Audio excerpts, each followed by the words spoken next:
2 মিনিটের একটা দুর্ঘটনা তার জীবনকে পুরাই পরিবর্তন করে দিয়েছে। আগুনে পুড়ে তার মুখমণ্ডল পুরোপুরি পরিবর্তন হয়ে গিয়েছে। মনে হচ্ছে যেন সে মানুষ নয়, অন্য কোনো প্রাণী।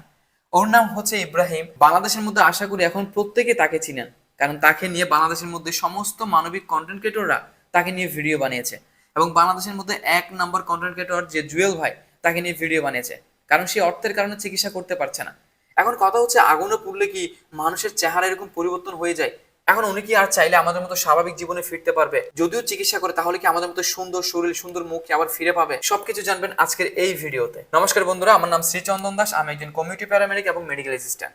বর্তমানে আমার ইন্টার্নি চলতেছে আমাদের চট্টগ্রাম আন্দরকিল্লা গভর্নমেন্ট জেনারেল হসপিটালে।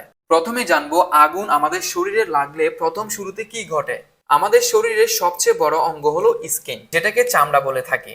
এই ত্বকের প্রধান কাজগুলোর মধ্যে 1 নাম্বার হচ্ছে শরীরকে জীবাণু থেকে রক্ষা করা, 2 নাম্বার হচ্ছে শরীরের তাপমাত্রা নিয়ন্ত্রণ করা, 3 নাম্বার হচ্ছে পানি ধরে রাখা, 4 নাম্বার হচ্ছে স্পর্শ অনুভব করা। কিন্তু যখন আগুনের তাপমাত্রা 60 ডিগ্রি সেলসিয়াসের উপরে হয়, তখন কয়েক সেকেন্ডের মধ্যে স্কিনের মানে চামড়ার যে কোষগুলো রয়েছে সেগুলো মারা যেতে থাকে। আর যদি এই আগুন দীর্ঘ সময় ধরে শরীরে থাকে, তাহলে শুধু চামড়া নয়, মাংসপেশি, স্নায়ু, রক্তনালী, এমনকি হার্ট পর্যন্ত ক্ষতিগ্রস্ত হতে পারে। এবার আসি, আগুনে পুড়লে মুখের এরকম জঘন্য পরিবর্তন কেন হয়? অনেকে মনে করেন পুড়িয়ে যাওয়া ক্ষত শুকিয়ে গেলে সমাধান হয়ে যায়। আসলে সেটা একদমই ভুল।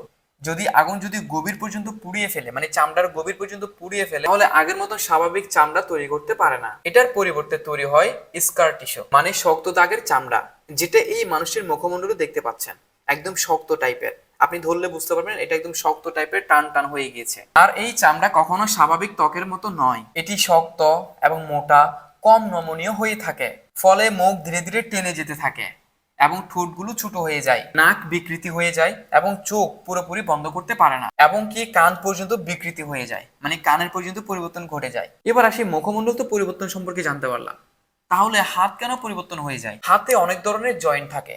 যখন গভীর পুড়ে যায়, তখন ক্ষত শুকানোর সময় চামড়া সংকুচিত হওয়া শুরু করে, আর এটিকে বলা হয় বার্ন কন্ট্রাকচার। এর ফলে আঙ্গুল মুড়ে যায়, হাত একদম স্ট্রেট মানে সোজা করা যায় না। অনেক সময় রোগী নিজের বোতাম পর্যন্ত লাগাতে পারে না। এবার আসি, এইটা থেকে কেন ইনফেকশন হয়ে থাকে। স্বাভাবিক অবস্থায় আমাদের ত্বক হচ্ছে একটি নিরাপদ দেওয়াল। আগুনে পড়লে সেই দেওয়াল ভেঙে যায়, যার ফলে ব্যাকটেরিয়া সহজে শরীরে ঢুকতে পারে। তখন দেখা দিতে পারে পুঁজ, দুর্গন্ধ, জ্বর, তীব্র ব্যথা, ক্ষত শুকাতে দেরি, এমনকি রক্তে সংক্রমণ মানে সেপসিস হতে পারে। এই অবস্থায় দ্রুত চিকিৎসা না পেলে জীবন ঝুঁকিতে পড়তে পারে, যেটাকে স্কিন ক্যান্সার বলা হয়ে থাকে। যদি এই ক্ষত মানে এই লোকটির যে চেহারাটি রয়েছে, এটি যদি দীর্ঘদিন যাবত দূরে থাকে, তাহলে কি হতে পারে? সবচেয়ে বড় ভুল হচ্ছে পোড়া ক্ষতকে মানে পুড়ে যাওয়া ক্ষতকে বছরের পর বছর অবহেলা করা। ক্ষত বারবার ইনফেকশন হয় এবং ক্ষত থেকে রক্ত পড়ে, তাহলে বিরল ক্ষেত্রে সেখানে মেরজোলিনস আলসার নামে এক ধরনের ক্যান্সার হতে পারে।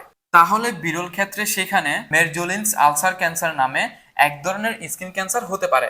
তবে মনে রাখবেন, সব ধরনের পুড়ে যাওয়া ক্ষত কিন্তু ক্যান্সারে পরিবর্তন হয় না, এটি একটি বিরল জটিলতা। এখন প্রশ্ন আসতে পারে, এই যে লোকটি রয়েছে, এই লোকটি কিভাবে আমাদের মতো আবার সুস্থ জীবনযাপন ফিরে পাবে, অথবা এই লোকটির চিকিৎসা কিভাবে হতে পারে? বর্তমানে চিকিৎসা বিজ্ঞানে পোড়া রোগীদের জন্য রয়েছে 1 নাম্বার হচ্ছে বার্ন ড্রেসিং, 2 নাম্বার হচ্ছে স্কিন গ্রাফটিং, 3 নাম্বার হচ্ছে প্লাস্টিক সার্জারি, 4 নাম্বার হচ্ছে ফিজিওথেরাপি, 5 নাম্বার হচ্ছে কনস্ট্রাকচার রিলিজ সার্জারি। এখন আমাকে যদি প্রশ্ন করেন, এই যে লোকটি রয়েছে, এই লোকটির জন্য মূলত কোন চিকিৎসাটা প্রয়োজন, তাহলে আমি বলবো এই লোকটির জন্য অবশ্যই প্লাস্টিক সার্জারি প্রয়োজন, এবং সেটা ছোটখাটো নয়, বড় ধরনের অপারেশন। আমি আশা করছি এই অপারেশন আমাদের বাংলাদেশে হবে না, সেটা বাইরে অন্য কোনো দেশ থেকে করতে হবে। আর এই ধরনের সমস্যা হলে একটি রোগীর শুধু শরীর নয়, ভিতর থেকে মন পর্যন্ত ভেঙে যেতে পারে, কারণ এই ধরনের রোগীকে সমাজে অবহেলা বেশি করে।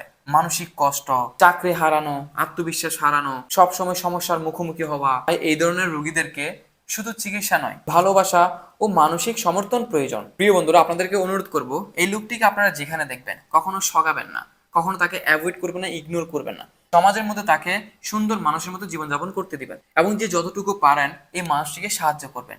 যত দ্রুত সম্ভব তার চিকিৎসা করানো দরকার, না হলে বিরল রোগ ক্যান্সারে আক্রান্ত হতে পারে। আপনাদেরকে অনুরোধ করবো আমার এই ভিডিওটি শেয়ার করবেন, যাতে করে এই ভিডিওটি দেখে অন্য একটি মানুষের উপকারে আসে। যদি ভিডিওটি ভালো লাগে অবশ্যই লাইক কমেন্ট শেয়ার করে দিবেন, আর যদি আপনি আমার চ্যানেলে নতুন হয়ে থাকেন অবশ্যই চ্যানেলটিকে সাবস্ক্রাইব করে দিবেন। দেখা হবে পরবর্তী কোনো স্বাস্থ্য সেবা ভিডিও নিয়ে। ততক্ষণ পর্যন্ত সুস্থ থাকুন, ভালো থাকুন, ধন্যবাদ।